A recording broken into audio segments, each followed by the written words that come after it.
السلام علیکم ورحمۃ اللہ وبرکاتہ۔ نحمدہ ونصلی علی رسولہ الکریم، اما بعد۔ قرآن شریف میں اللہ تعالیٰ نے ارشاد فرمایا ہے، وَإِن مِّن شَيْءٍ إِلَّا يُسَبِّحُ بِحَمْدِهِ وَلَٰكِن لَّا تَفْقَهُونَ تَسْبِيحَهُمْ إِنَّهُ كَانَ حَلِيمًا غَفُورًا۔ ہر چیز اللہ کی پاکی بیان کرتی ہے۔ آپ کے ہاتھ میں گھڑی ہے، وہ بھی اللہ کی پاکی بیان کرتی ہے۔ ذرے بھی اللہ کی پاکی بیان کرتے ہیں۔ سمندر بھی اللہ کی پاکی بیان کرتے ہیں۔ ساتویں آسمان پر جو زبردست سمندر ہے، حدیث شریف میں آتا ہے، صحیح حدیثوں میں آتا ہے کہ ساتویں آسمان کے اوپر ایک بہت بڑا سمندر ہے، اس کے اوپر فرشتے ہیں، اس کے اوپر عرش ہے، اس کے اوپر کرسی ہے، اس کے اوپر اللہ تعالیٰ بیٹھے ہوئے ہیں۔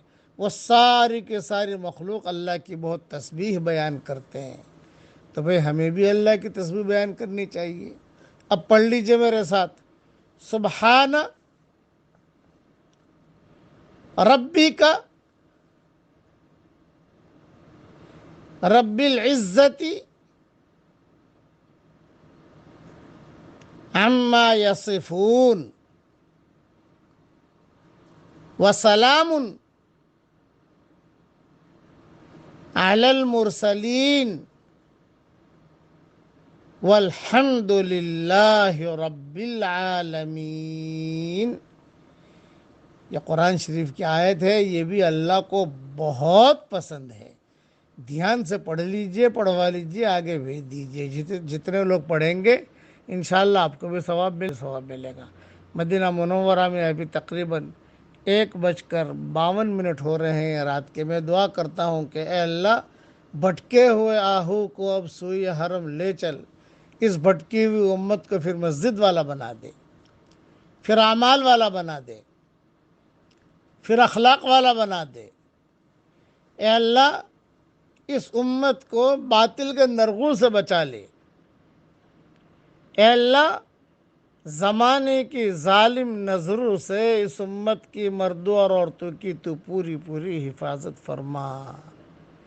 اے اللہ، ہمارے دین کے سورج کو عروج عطا فرما۔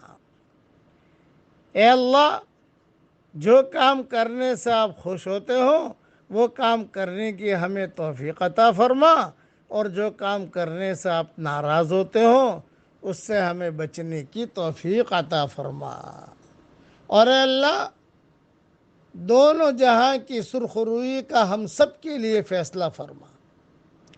اے اللہ، حضرت محمد صلی اللہ علیہ وسلم پر ڈھیر رحمتیں نازل فرما۔ جب تک سورج اگتا رہے آپ پر رحمتیں نازل فرما۔ جب تک ہوائیں چلتی رہے آپ پر رحمتیں نازل فرما۔ جب تک سمندروں میں پانی باقی رہے اور ساتویں آسمان پر جو سمندر ہے اس میں پانی باقی رہے، تب تک آپ پر رحمتیں نازل فرما۔ جب تک چاند اور سورج چلتے رہے آپ پر رحمتیں نازل فرما، اور جب تک قدم اور قلم چلتے رہے آپ پر رحمتیں نازل فرما، اور تیری شان رحمتیں نازل فرما۔ آمین آمین۔ وآخر دعوانا ان الحمد للہ رب العالمین۔